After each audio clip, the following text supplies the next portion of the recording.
Hi, my name is Adam Railson, a global communications professional and both an American and European. I grew up and did my elementary education in the United States, but have lived my entire adult life, professional life, and higher education here in Europe. As someone who is fascinated with culture and societies, I've noticed that when Europeans discuss US American politics, especially in the current context of Donald Trump, many of their perspectives are often shaped by differing cultural values and assumptions. This is not a political video, but rather I'd like to unpack some of the key cultural dimensions in US society that make Trump appealing to many US Americans without bringing up nor advocating for or against any political agendas. It's also important to note that Trump's leadership style does not reflect the attitudes of all US Americans. Rather, certain cultural dimensions of the United States have shaped both his approach and his appeal to many voters. In this video, I'd like to explore with you some of these cultural factors to provide a broader understanding of the differences between US American and European perspectives on leadership and influence. The first one is action-oriented influence versus principle-first influence. In many European cultures, influence is often based on intellectual consistency, expertise, and a strong foundation on theoretical principles. A leader is expected to first establish credibility through thought-out policies and adherence to certain pre-existing or tried philosophical frameworks. In contrast, American leadership, especially in business and politics, tends to be more action-driven. Influence is often built on decisiveness and the ability to get things moving fast. Trump's appeal to many US Americans lies in his get things done rhetoric rather than carefully articulated ideological foundation. Many Europeans who are accustomed to deliberative, slower-paced, or consensus-driven decision-making may find this approach impulsive or chaotic, while many US Americans see this approach in the workplace or political scene as pragmatic. Next, dealing with unpredictability.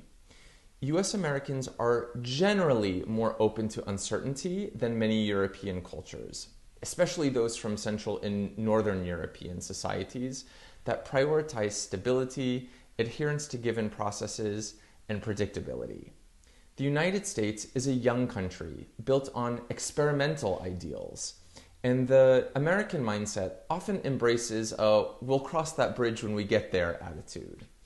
Trump's unconventional improvisational style, announcing bold ideas and adjusting on the fly, is not necessarily seen as reckless within a US American cultural point of view, but rather a manifestation of one type of entrepreneurial problem-solving approach which emphasizes flexibility and agility. Many Europeans, on the other hand, tend to prefer comprehensive plans before taking action, which is why Trump's approach may again seem chaotic to them. 3. Emotional expressiveness versus reserved composure. While some European cultures, for example, the Dutch, Germans, or Scandinavians, are known for direct communication, they also tend to value emotional strength in leadership or public positions. American cultures, by contrast, tend to be more comfortable with emotional expressiveness, whether in enthusiasm, frustration, or defiance.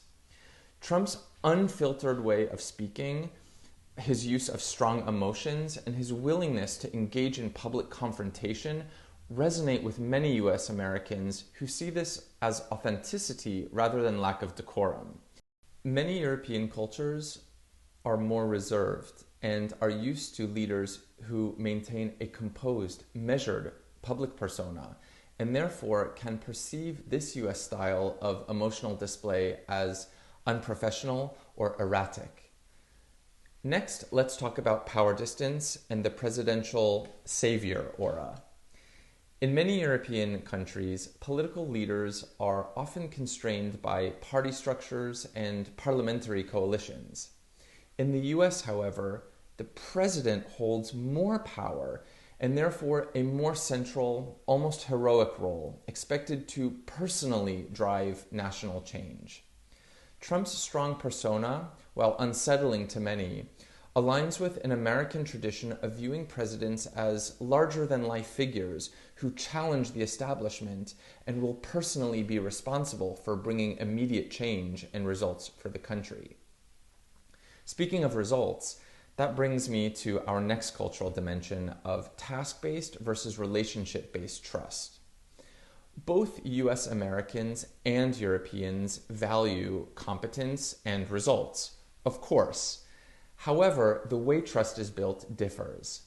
While many Northern and Western European cultures also prioritize task-based trust like the US, where credibility is earned through expertise and consistent performance, most European political systems often emphasize incremental political changes, long-standing party affiliations, and coalition forming, where leaders must first prove themselves within an established framework. In contrast, the culture in the United States places a higher value on individual achievement and disruption. US Americans tend to be more open to trusting leaders who promise bold action, even if they lack traditional political experience. Trump's appeal to many voters wasn't just about policies, but also his outsider status and reputation for making deals and going after results.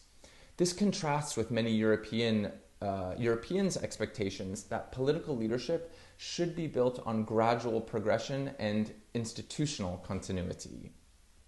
And lastly, patriotism and America first. National pride is a well-known defining aspect of identity in the United States. While European nations also have national pride, their histories with nationalism have made overt expressions of patriotism in many countries more restrained. Trump's unapologetic America First stance resonates with many US Americans who see patriotism, border integrity, and love of country as indisputable values. To some Europeans, however, this rhetoric can feel exclusionary or overtly aggressive based on their own histories. Understanding the appeal of presidents in the United States requires looking beyond policies and political affiliation and examining the cultural dynamics at play, many of which contrast sharply with European cultural or political norms. In the context of Trump's presidency, rather than brushing it off as an anomaly, many non-US Americans and US Americans alike might gain deeper insight by reflecting on how leadership, project management, influence, national identity, and other factors are viewed across cultures. Thanks so much for listening, and if you like this video and are interested in more intercultural insights, let's connect and exchange more perspectives.